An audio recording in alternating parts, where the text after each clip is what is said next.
You are standing in the dust, just outside the massive, imposing walls of Jericho. Oh man, the tension there. Right. I mean, you have spent the last 40 years of your life under the colossal shadow of Moses. And this is a leader who literally spoke with God face to face. A guy whose very skin glowed with the residue of the divine presence. Exactly. But, well, Moses is dead. And the flooded Jordan River is at your back, completely swollen with the spring harvest rains, cutting off any, strategic possibility of retreat. You're trapped. Completely. Ahead of you lies this heavily fortified Canaanite city and the army you are leading. It consists entirely of the children of former nomads who have absolutely zero experience conducting a military siege. It's a recipe for a disaster. It really is. You are Joshua. The weight of an entire nation and really the unfulfilled promises of centuries rests squarely on your shoulders. Yeah. And then as you're walking near the city, trying to figure out how on earth to breach those walls, you look up. A figure suddenly appears before you. Out of nowhere. Out of nowhere. He is standing there with his sword drawn, gleaming in the ancient sun. And you ask the only logical question a military commander could ask in that moment. Are you for us or for our adversaries? Which is such a brilliant human question. It is, but the figure's answer is immediate, and honestly, it is deeply unsettling. He says, "No, but I am the commander of the army of Yahweh. Now I have come." It is the absolute definition of a paradigm-shifting encounter. I mean, that single word, no, it completely shatters every assumption Joshua might have harbored about the campaign he was about to lead. Yeah, it's not about Joshua's side anymore. Exactly. It forces him to drop his weapon, to take off his sandals right there in the dust, and realize that the conquest of Canaan is not some human nationalistic land grab. Right. The narrative is telling the reader that God is not merely an auxiliary helper for Israel's geopolitical goals. It is Yahweh's war.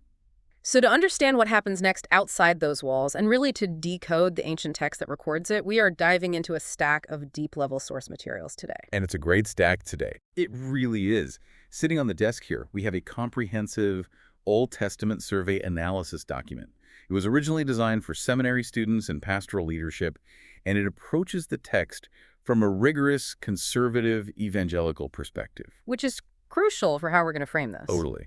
And alongside that, we have excerpts from the original Hebrew text, specifically the Biblia Hebraica Stuttgartensia, to ensure we are, anchoring our understanding in the raw linguistics of the ancient world. We have to get into the grammar. Oh, we're definitely getting into the grammar. Yeah. Our mission today is to piece together the historical cruxes, the authorship debates, the literary structures, and really the redemptive historical trajectories of the book of Joshua. Because we want to move way beyond the superficial Sunday school flannel graph readings of the Battle of Jericho. Exactly. We want to trace how this highly sophisticated historical narrative actually functions. Well, to set the baseline for this investigation, we need to synthesize the big idea that our source materials emphasize.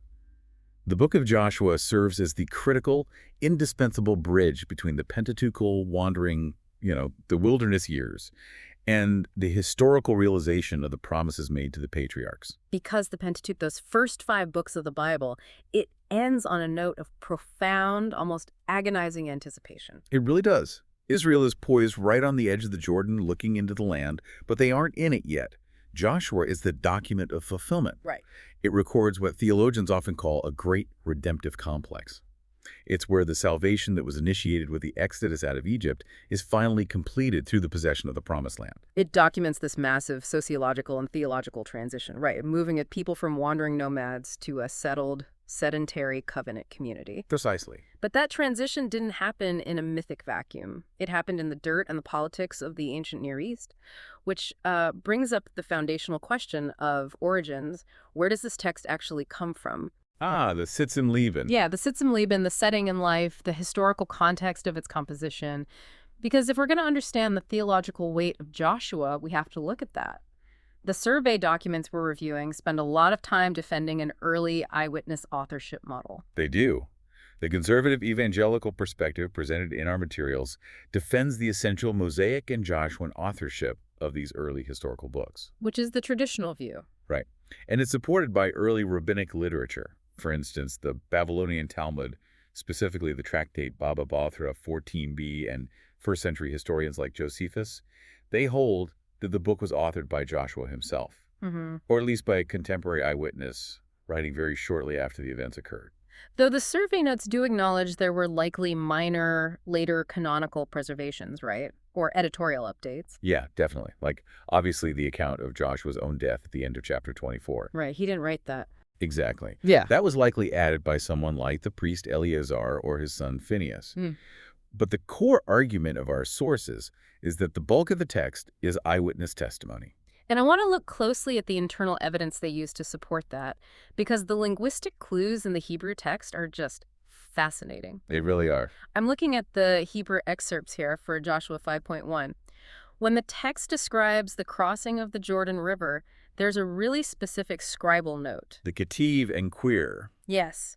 When you study ancient Hebrew manuscripts, you often encounter this distinction between the Ketiv, which is the written consonantal text on the page, and the Queer, that's spelled Q-E-R-E, pronounced K-A-R-Y. Right, the tradition of how those words were instructed to be read aloud by the scribes. Exactly. In this specific verse, both the written text and the spoken tradition use the first person plural. The text literally says, until we had crossed over. We? That is massive detail. It's huge. The analysis notes highlight this as the linguistic fingerprint of someone who is physically getting their feet wet in the Jordan River. And, the chronological markers embedded in the narrative reinforce that early provenance, too. Consider Joshua 6.25, where the author is wrapping up the account of the destruction of Jericho. Oh, the Rahab reference. Yes. The text casually notes that Rahab the Canaanite dwells in Israel to this day. That specific phrase is a temporal anchor. Because you cannot write that phrase centuries later during the Babylonian exile. Exactly. The survey document argues that this phrase explicitly demands a time frame where Rahab, or at least her immediate first-generation household, is still alive and actively living among the Israelite population. But that puts this perspective in direct conflict with a lot of modern critical scholarship, right? Oh, absolutely. Because my understanding is that the dominant critical theory classifies Joshua as a late-date fabrication. They argue it's part of the Deuteronomistic history. Right, a theological epic supposedly stitched together in the 7th or 6th century BC during or after the Babylonian exile. With the idea being that they did it just to give a displaced people a sense of national identity. So how do our sources push back against that late-date theory? They push back using the geographic data meticulously recorded within the book itself. Chapters 13 through 21 of Joshua contain these highly detailed, intricate tribal boundary lines and city lists. Which to a modern reader can feel incredibly tedious. Very much so. But historically, they are a goldmine. The analysis notes point out that those specific boundary lists reflect pre-monarchic, late Bronze Age tribal realities. Okay, unpack that. Why does that matter? Well, if a scribe is sitting in Babylon during the exile, centuries later trying to invent a glorious past from scratch, it would be virtually impossible for them to fabricate those specific, archaic geographical boundaries. Because those boundaries have been obsolete for hundreds of years by then. Exactly. By the time of the exile, the geography of Israel had radically changed. Right. I mean, the northern kingdom had been wiped out by Assyria. The tribe of Simeon, for instance, had been completely swallowed up by the territory of Judah long before the exile even happened. So why would a late-date editor invent a pristine boundary for a tribe that no longer functionally existed? It makes no sense. It implies the source document had to be written when those boundaries were actually being surveyed and established. Right, and that geographic realism naturally raises the question of when the survey actually happened.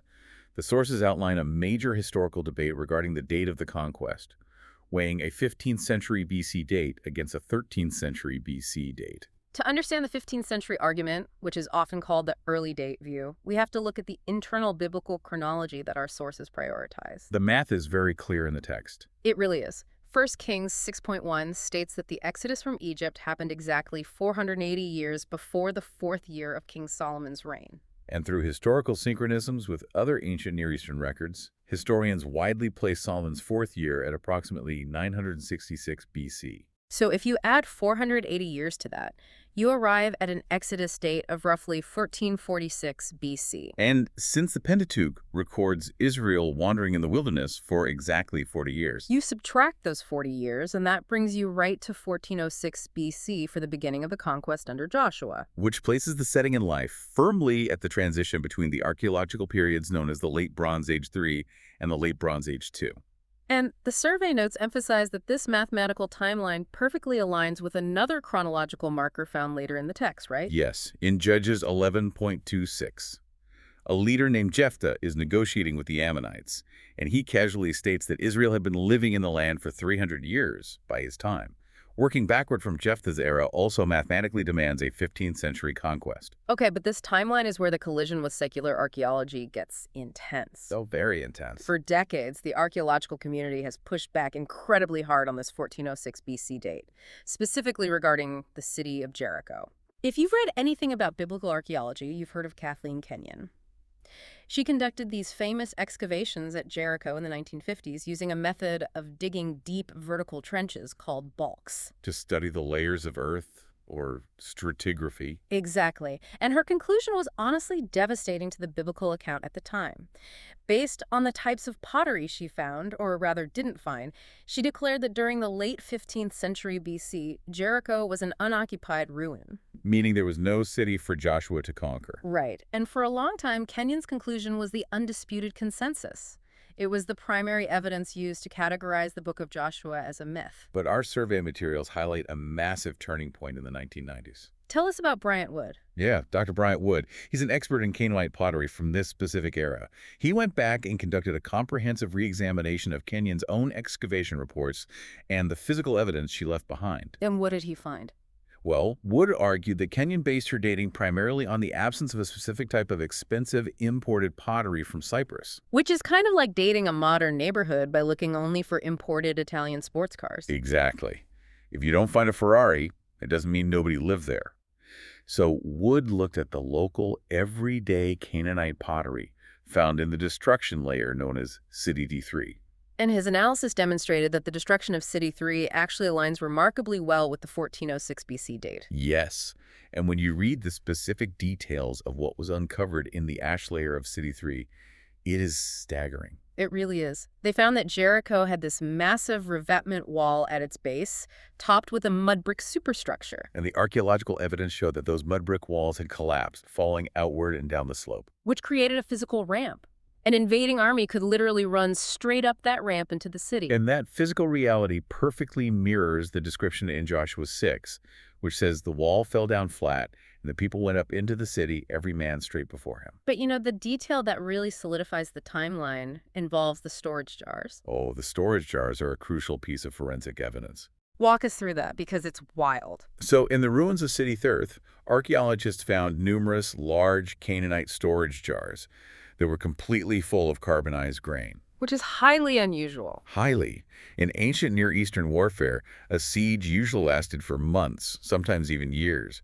The whole strategy was to starve the city out. Right. So by the time a city finally fell, the inhabitants would have consumed every last ounce of their grain reserves. And even if, by some miracle, a city fell quickly, the invading army would immediately plunder whatever grain was left, because grain was essentially currency in the ancient world. It was incredibly valuable. But at Jericho, the jars are full, and they were just left to burn in the fire that destroyed the city. Which demands an explanation. Why would an army leave a fortune in grain to just burn? Our sources align this anomaly with three specific details from the biblical text. First, Joshua 3 states that the Israelites crossed the Jordan at harvest time. Which perfectly explains why the city's silos were filled to the brim. Exactly. Okay. Second, the text says the siege was incredibly short, lasting only 7 days, meaning the inhabitants didn't have time to eat their stores. And Third, and most importantly, Yahweh placed Jericho under the cherem, which is pronounced K-Rem, the band of devotion to destruction. The Israelites were strictly forbidden from taking any plunder from the city. Everything was to be burned. Wow. So the archaeological record of full burned jars of spring harvest grain uniquely correlates with the highly unusual conditions described in the biblical narrative. Yes. And the survey notes indicate similar resolutions are happening at other sites too. Like AI, right? Right.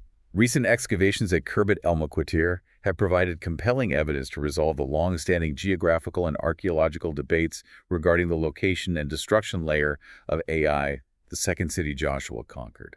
That's incredible. But I want to pivot slightly and ask about the broader geopolitical picture here. If secular historians reject the biblical account of a unified, sudden military conquest led by Joshua, how do they explain Israel's presence in Canaan at all? Well, there are a few theories. Right, because I know the German scholar Albrecht Alt proposed a model of peaceful infiltration, suggesting nomadic herders just slowly wandered in from the desert over centuries and settled down. Yes, and later George Mendenhall argued for a peasant revolt model. He theorized that the underclass of Canaanite society rose up, overthrew their oppressive kings, and retreated to the hill country, eventually calling themselves Israel. So how do the sources we are reading synthesize the biblical narrative with the secular historical records of Canaan at that time to counter those theories? To address those alternative models, the survey documents lean heavily on the Amarna letters, These are huge. absolutely critical for understanding the geopolitics of the 14th century BC. The Amarna letters are this cache of diplomatic correspondence written on clay tablets using cuneiform script. They were discovered in Egypt at Tel El Amarna, which was the capital city of the Egyptian pharaoh Akhenaten. And what's actually written on them? What we have in these tablets are frantic, desperate letters written by local Canaanite vassal kings, the mayors of cities like Jerusalem, Megiddo, and Hazor. And they are begging the Egyptian pharaoh for military assistance. Okay. Yes. They describe a region plunging into total chaos, alliances fracturing, and a massive destabilization caused by an outside force taking over territory. And the group they constantly identify as the threat is called the Habiru, or Apiru. Sounds like Habi-Ru. I've read about the Habiru. Early biblical archaeologists jumped on that term because phonetically, Habiru sounds very close to Hebrew. They thought they had found the exact Egyptian records of Joshua's army. It is a really tempting connection, but modern linguistics and sociological studies have refined our understanding of it. Right, it's not a one-to-one match. Correct. Yeah. The consensus in our source material is that Habiru is not a direct ethnic equivalent to the word Hebrew. Instead, it functioned more as a broad sociological term. Like a descriptor for outsiders. Exactly. It was used across the ancient Near East to describe mercenaries, nomads, or disruptive populations who operated outside the established state systems of the day. So, while it may not be a strict ethnic label just for the Israelites, the situational reality described in the Amarna tablets remarkably mirrors the historical environment of Joshua's conquests. Yes. The local Canaanite city-states are terrified. The geopolitical vacuum and the regional panic documented by these Canaanite mayors beautifully corroborate the setting we read about in Joshua chapters 9 through 12. Where kings are frantically forming these desperate coalitions to fight off an invading force. It's essentially the Egyptian intelligence reports of the era, reflecting the chaos of the conquest from the perspective of the Canaanites. That provides such a massive historical backdrop. Let's look at how the author actually shaped this material, though. We've established the historical grounding, but the survey notes make it clear that the Book of Joshua is not just a dry, detached journalistic chronicle of battles. Not at all. It is highly sophisticated theological history. The author constructed it with intense intentionality to persuade and shape the worldview of the covenant community. So how do our sources break down the structure of the book? They analyze the macro structure of Joshua by tracing a very clear emotional and logical arc, which is defined by 4 dominant Hebrew verbs that drive the narrative flow. Okay, let's hear them. Those verbs are ebar, which means going over, laka taking, halak dividing, and abad worshiping. Following these 4 verbs provides a really clean 4-part outline of the text. Let's walk through those. The first section covering chapters 1 through 5 is defined by abar, the going over. This is the preparation and entry into the land. Right. The narrative builds this immense spiritual and psychological anticipation. You have the transition of leadership after the grief of Moses passing, the secret reconnaissance mission into Jericho with the spies and Rahab. The miraculous crossing of the flooded Jordan River. Yes, and finally, the spiritual consecration of the army at the camp in Gilgal. From there, the narrative shifts into the second section, chapters 6 through 12. This is the laka, the taking of the land. The act of military conquest. Exactly. Here, the narrative tension focuses entirely on high-stakes military and ethical trials. The author deliberately contrasts the brilliant, miraculous victory at Jericho with the devastating, humiliating corporate failure at Ai in the very next chapter. That's quite the juxtaposition. It covers the southern campaign, including the famous battle where the sun stands still, and the northern campaign, which breaks the massive Canaanite coalition at the waters of Merom. It is fast-paced, action-driven narrative. But then, and this is so funny to me, the pacing suddenly slams to a halt. We hit section 3, chapters 13 through 21, which is the halak, the dividing of the land. Oh, the boundaryless. Yeah. I have to admit, from a modern reading perspective, this is where a lot of people hit a brick wall. We are talking about 9 chapters of geographic boundaries, lists of towns, and tribal borders. It reads like a mix between an ancient phone book and a surveyor's manual. It really feels incredibly dry. But I think about it this way. Imagine I handed you a 40-page legal document that was the title deed to a stranger's house in a state you've never visited. Right, reading that document would be mind-numbingly boring. You'd fall asleep by the second page. Exactly.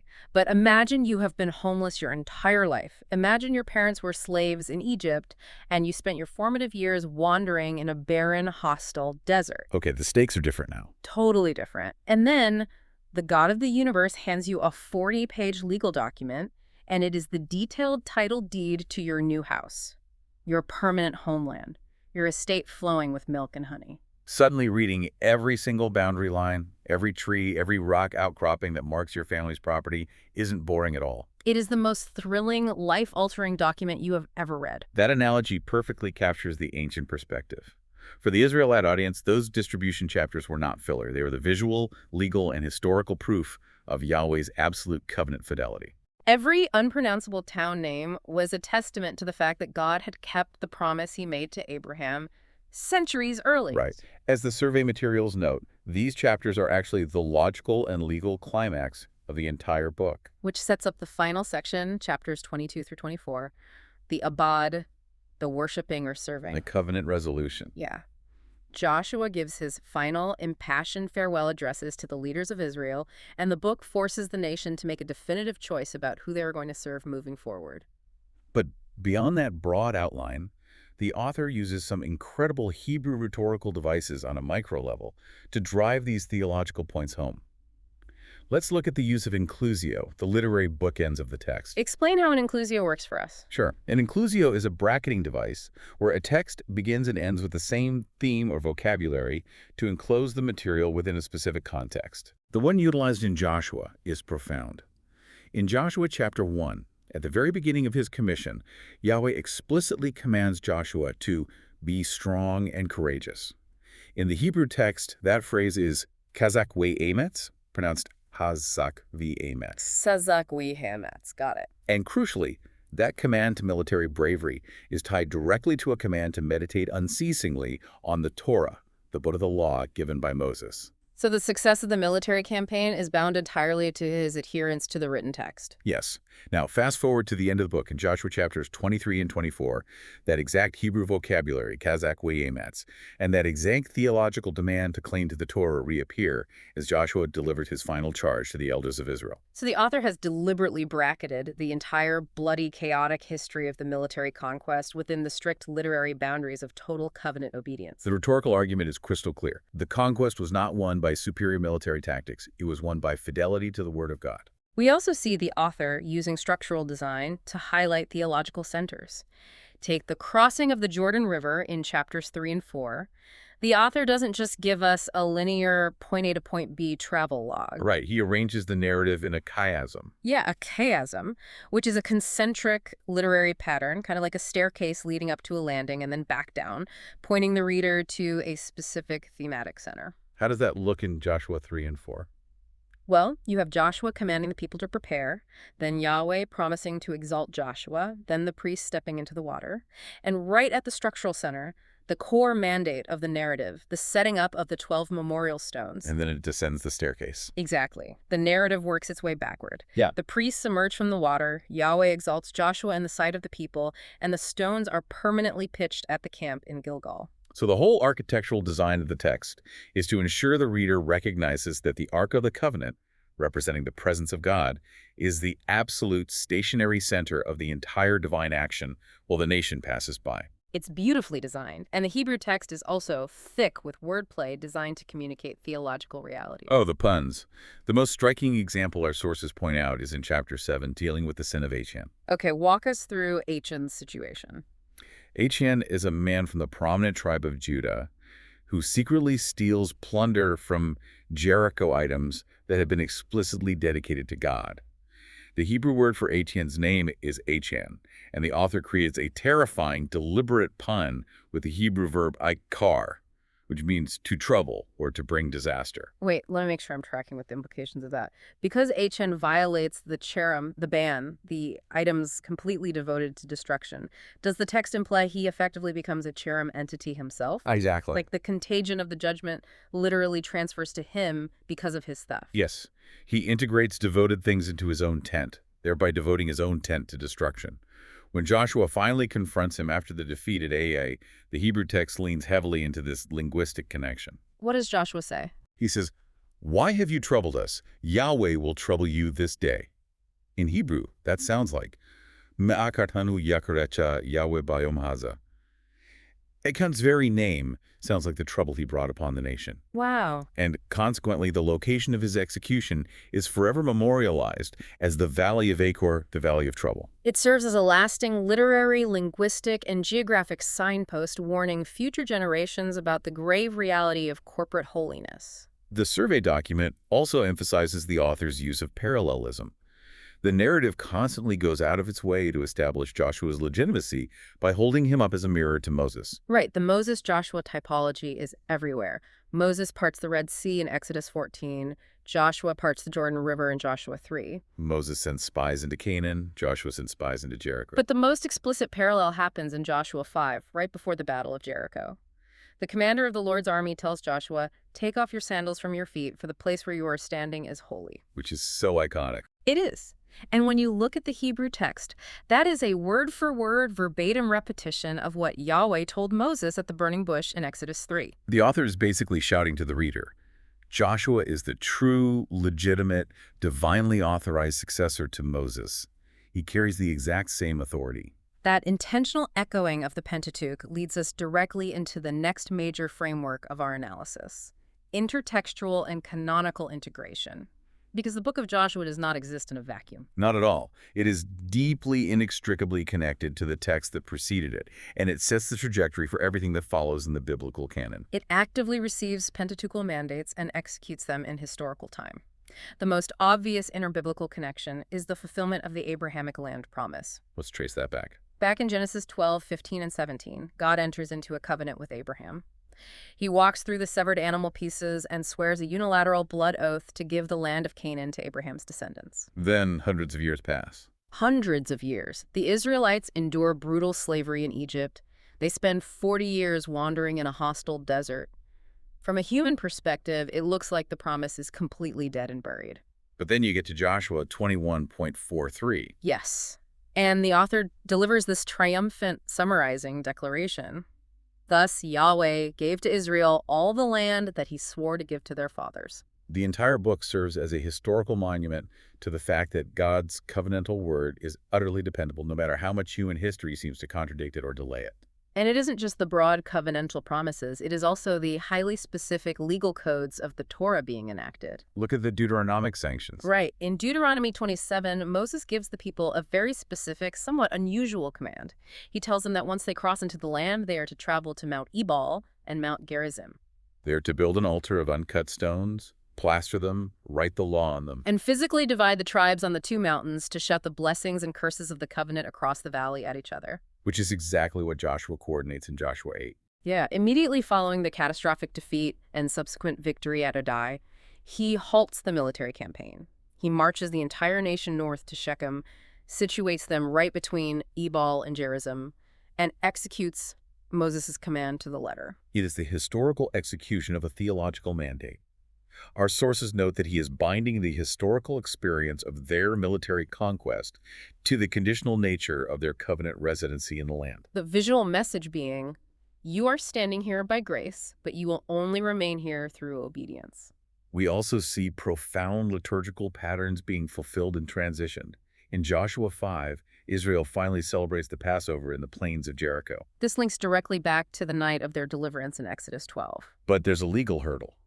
The wilderness generation had not circumcised their sons during the 40 years of wandering, and according to the law in Exodus 12.48, no uncircumcised male may eat of the Passover. So before they can legally observe the feast, Joshua has to execute a mass circumcision at the camp of Gilgal, rolling away the reproach of Egypt. Once that is complete and they observe the Passover, the text notes a tiny but monumental detail. The day after they ate the produce of the land, the manna ceased. They had spent 40 years waking up to miraculous bread on the ground every single morning, and suddenly it's just gone. It marks the formal, definitive end of the Exodus era.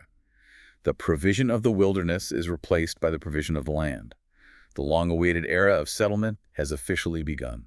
Okay, let's delve into the ancient Near Eastern worldview polemics, because this is where the text's interaction with its surrounding culture becomes incredibly sharp. I love this part. Me too. The survey notes argue that the book of Joshua isn't just talking internally to Israel, it is actively waging an ideological, theological war against the surrounding pagan cultures of Canaan. It is deliberately subverting Canaanite myths to demonstrate the absolute supremacy of Yahweh. The materials focus specifically on the polemic against Baal. How do we know what the Canaanites actually believed about Baal at that time? Well, our understanding of Canaanite religion was revolutionized by the discovery of the Ugaritic texts at Ras Shamra in modern-day Syria. Okay. These clay tablets give us the primary source mythology of the Canaanites. In their religious system, the supreme storm god is Baal. He is celebrated in the text with the title, the Rider on the Clouds. And crucially, Baal is the deity supposedly responsible for the rain, for agricultural fertility, and most importantly, for controlling wild, untamed waters. Right. In the Ugaritic myth cycle, Baal engages in this epic battle to defeat Prince Sea, or Yam, establishing his dominance over the chaotic rivers and oceans. So if we look at Joshua 3 through that cultural lens, the literary and historical genius of the narrative really comes alive. Absolutely. Israel needs to cross the Jordan River, and the author goes out of his way to tell us that the Jordan was at flood stage, overflowing all its banks, because it was the time of the spring harvest. This is the exact season when the snow melt from Mount Hermon is rushing down and the Siluan rains are falling. In the Canaanite mind, this specific time of year is when Baal is at the absolute peak of his divine power, flexing his muscles by making the river an unstoppable, raging torrent. And how does Yahweh respond? He doesn't instruct Joshua to build a bridge or wait for the dry season. He drives the waters back. He stops the river completely. The text in Joshua 3.16 gives this incredible geographical detail.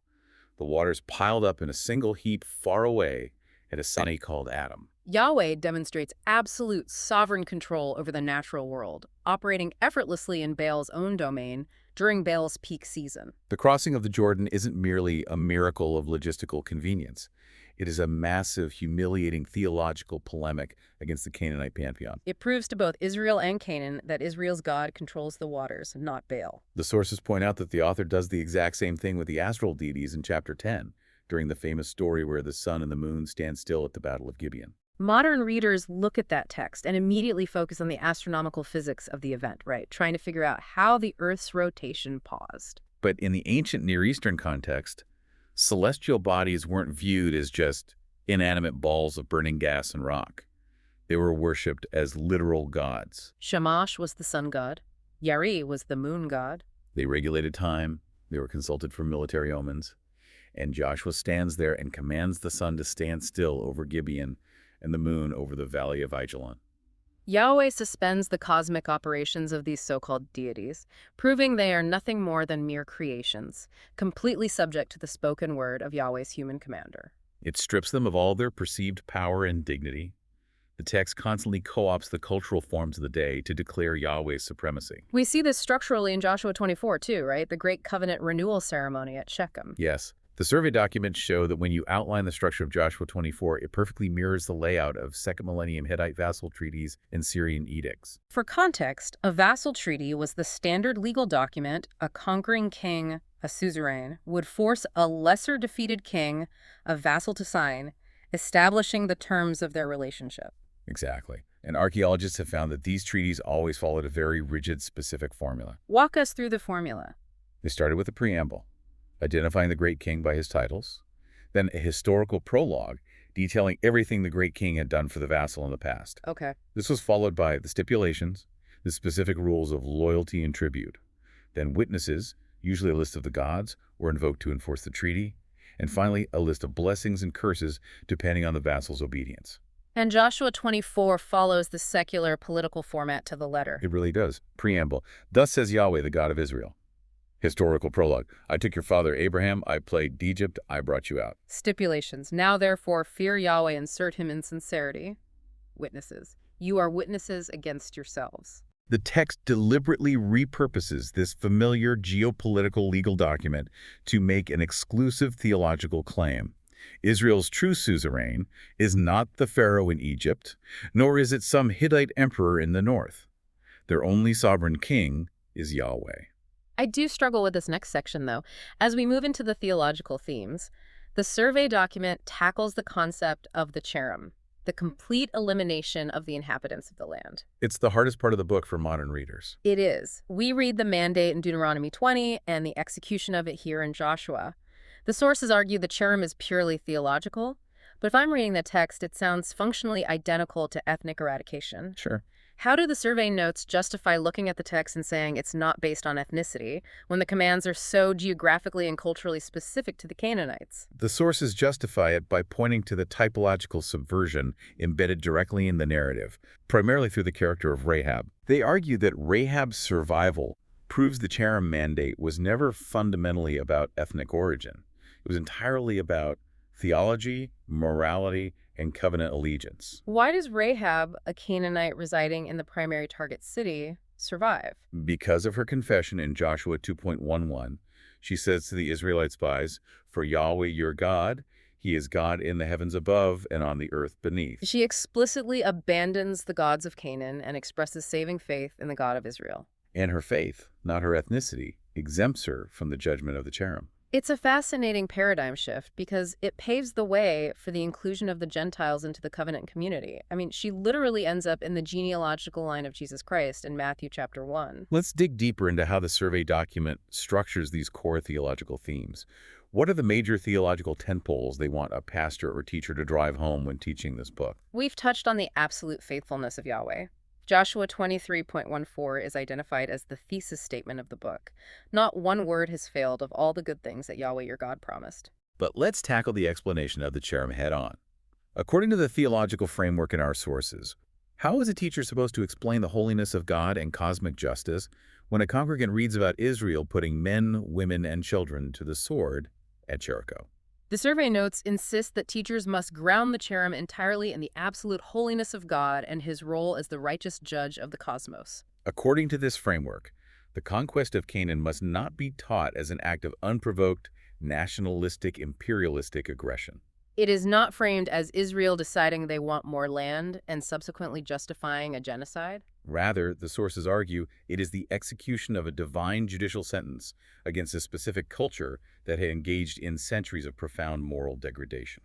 The materials cross-reference this with Leviticus 18, which explicitly lists the practices of the Canaanite tribes: rampant child sacrifice to deities like Molech, institutionalized ritual prostitution, bestiality. Leviticus states that because of these abominations, the land is vomiting out its inhabitants. The sources also point back to Genesis 15, where God tells Abraham that his descendants will have to wait 400 years in Egypt because the iniquity of the Amorites is not yet complete. The argument is that God patiently gave the Canaanite culture 4 centuries to repent before the gavel of judgment finally fell. Precisely. The perspective of the text is that the cherem demonstrates God is intensely, terrifyingly holy, and he will not tolerate systemic, unrepentant sin indefinitely within his creation. Within this theological framework, Israel was not acting as an inherently superior race. They were acting merely as the blunt instruments of Yahweh's divine court, carrying out a capital sentence. And the sources point to the corporate execution of Achan as the definitive internal proof of this impartiality. When an Israelite, a man from the leading tribe of Judah, violates the ban, he suffers the exact same fate as the Canaanites. He is stoned and burned in the valley of Achor. The standard of God's holiness applies to Israel just as strictly as it applies to the pagan nations. There is no ethnic favoritism in divine justice. That contrast between Rahab and Achan is arguably the most powerful theological juxtaposition in the entire book. It highlights the theme of faith over ethnicity perfectly. Think about the stark reversal. Rahab is a Canaanite, a prostitute, a cultural outsider. By every metric of ethnic and social standing, she should have been destroyed under the cherem. But she lives, and her family is saved because of her act of faith. Achan is a Hebrew, a man of Judah, an insider with an impeccable covenantal pedigree. By every metric, he should have inherited the blessings of the land. But he dies, and his family is cut off because of his unfaithfulness, greed, and presumption. True membership in the covenant community, the text argues, is not determined by your bloodline. It is defined by faith and obedience to Yahweh. It serves as a devastating critique of presumption for the original audience. The message is that you cannot presume upon your heritage or your proximity to the covenant to save you from the demands of God's holiness. I want to ask about another theological tension the survey notes bring up. The concept of rest, or nuach in Hebrew, sounds like enoach. In Joshua 21.44, the author gives this sweeping, glorious summary statement. Yahweh gave them rest on every side, just as he had sworn to their fathers. It sounds like the ultimate happily ever after. It does. But anyone who turns the page and reads the very next book, the book of Judges, knows that the situation devolves into absolute bloody moral chaos almost immediately. So how did the sources resolve this tension? Did God actually give them rest or not? The resolution requires an understanding of biblical typology. The sources explain that the rest described in Joshua 21 was a real, historical, physical rest from their immediate surrounding enemies. However, it was a provisional rest. Yes. It was entirely conditional, dependent on their ongoing human obedience to the covenant's stipulations. Joshua himself warns the nation in his farewell address in chapter 23 that if they intermarry and cling to the remnant of the pagan nations, they will perish from this good land. The physical land provided a temporary geographic setting for rest, but it did not possess the power to permanently transform the human heart. The people still retained their sin nature, which inevitably led to the chaos of Judges. So the physical conquest and the geographic rest were just a shadow. The survey notes argue it was a historical type pointing forward to a permanent spiritual reality that could only be achieved by a perfect covenant mediator. Which brings us to the Christological focus of the document. How do these sources trace the book of Joshua toward its ultimate fulfillment in Jesus Christ? The Christological connections begin with the very name of the leader. Joshua in Hebrew is Yehoshua, which translates to Yahweh saves. When the Old Testament was translated into Greek by Jewish scholars in the Septuagint, the name Yehoshua was rendered as Jesus. That is the exact same name given to Jesus of Nazareth in Matthew 1.21, accompanied by the explanation, "And you shall call his name Jesus, for he will save his people from their sins."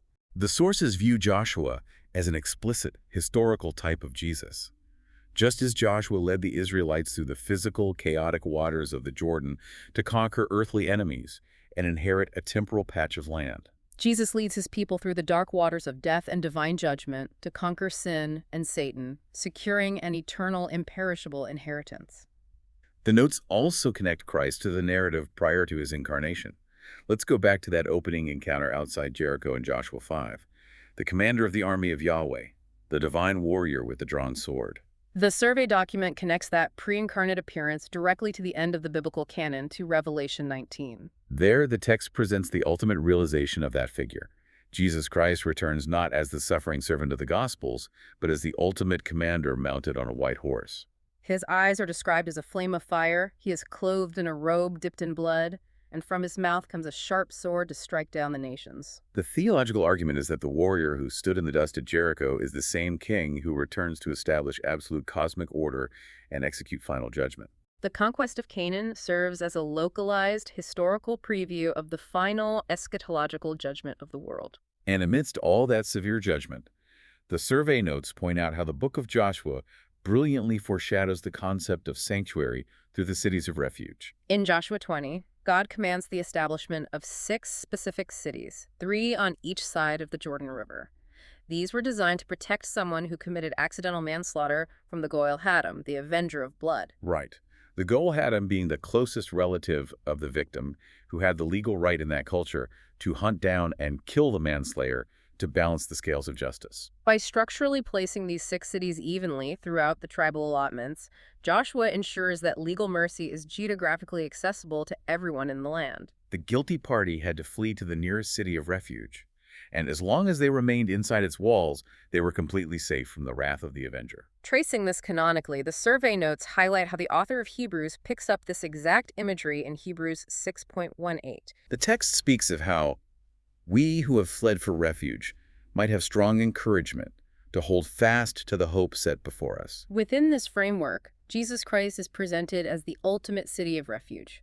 Humanity stands guilty, The righteous wrath of God's law acts as the avenger of blood pursuing the sinner. But when a person flees into union with Christ, they're completely sheltered from judgment. He becomes their sanctuary. The most profound theological synthesis in the document, though, connects the concept of the cherem directly to the cross. Yes, let's look at that. We discuss the terrifying reality of divine wrath due for sin, the absolute destruction that fell upon the city of Jericho, where everything was consumed by the judgment of a holy God.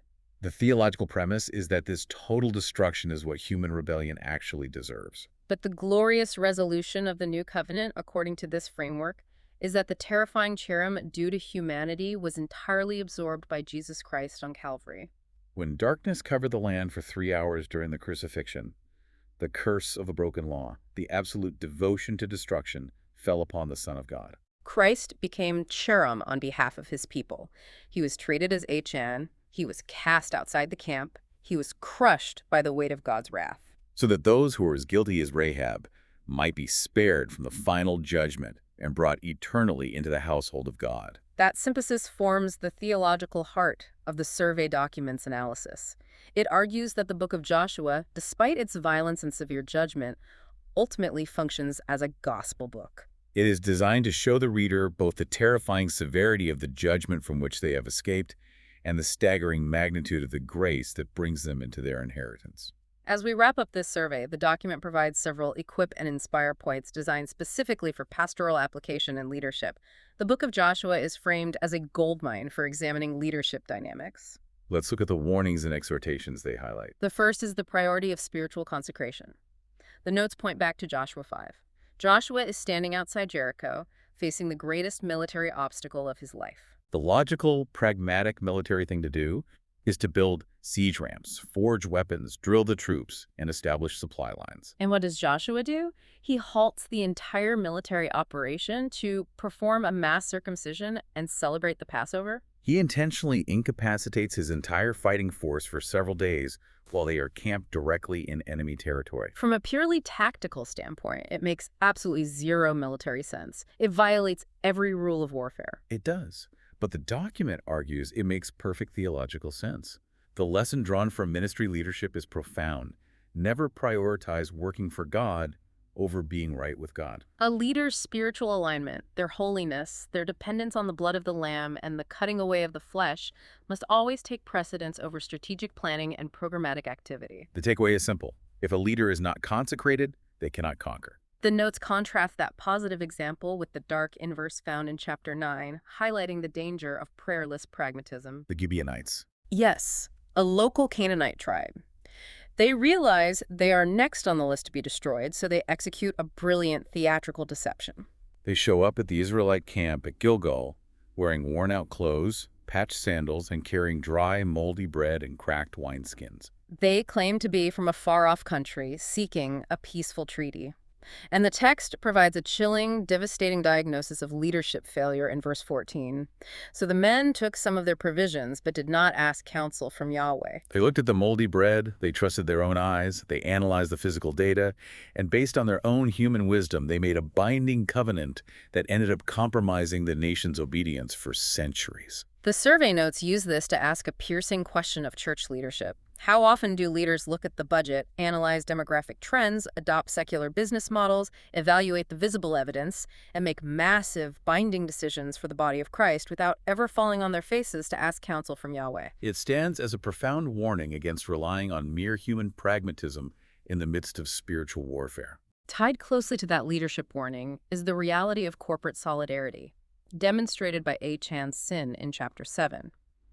Modern Western culture is hyper-individualistic. People tend to believe their private lives and private sins are strictly their own business. But in the context of the covenant community, the text argues there is no such thing as private sin. Achan stole a Babylonian garment and some silver, and he hid it in a hole dug underneath his own tent. Nobody saw him do it. It was a completely private act. Yet, because of that hidden secret sin, 36 Israelite soldiers died on the battlefield at Ai, and the entire nation was routed in humiliation. The theological application is that the spiritual health of the individual directly affects the vitality of the local church. Hidden sin within leadership or the congregation weakens the entire camp, because believers are bound together in corporate solidarity. We have covered a massive amount of ground today. We have traced the historical debates, parsed the Hebrew syntax, examined the polemics against the gods of Canaan, and followed the theological thread of the promise all the way to its fulfillment. But I want to leave you with a final provocative thought from the text to mull over. Go back to chapter 4. Yes, the Israelites have just experienced the miracle of crossing the Jordan River on dry ground. And Joshua commands 12 men to take 12 massive stones from the middle of the dry riverbed and physically carry them to pitch them at their base camp in Gilgal as a memorial. Joshua tells the people exactly why they are doing this. He says, "In the future, when your children ask you, 'What do these stones mean to you?' you shall tell them how the waters of the Jordan were cut off, so that all the peoples of the earth may know that the hand of Yahweh is mighty." The stones themselves possessed no magical properties. They were purely pedagogical tools. They were physically designed to provoke questions from the next generation. So the challenge the text leaves for the reader, for the pastor, the leader, the parent, is this. What are the memorial stones in your own life? What are the memorial stones in your local community? Are you intentionally preserving and proclaiming the specific stories of God's past faithfulness? Are you setting up markers that will force the next generation to ask, why do we worship like this? Why do we sacrifice like this? Why do we trust this specific word? The warning implicit in the text is that if a generation fails to pitch those stones, if they fail to tell the stories of the Exodus, the conquest, and the cross, the next generation will grow up not knowing the Lord or the works he has done. The mandate is to be intentional about preserving the memory of God's grace. That aligns perfectly with the ultimate goal of the survey materials we've been studying. The objective is to anchor people in the unfailing historical promises of God, to understand the severe reality of his intense holiness, and to constantly point their eyes to the perfect, permanent rest secured by the ultimate commander of the Lord's army.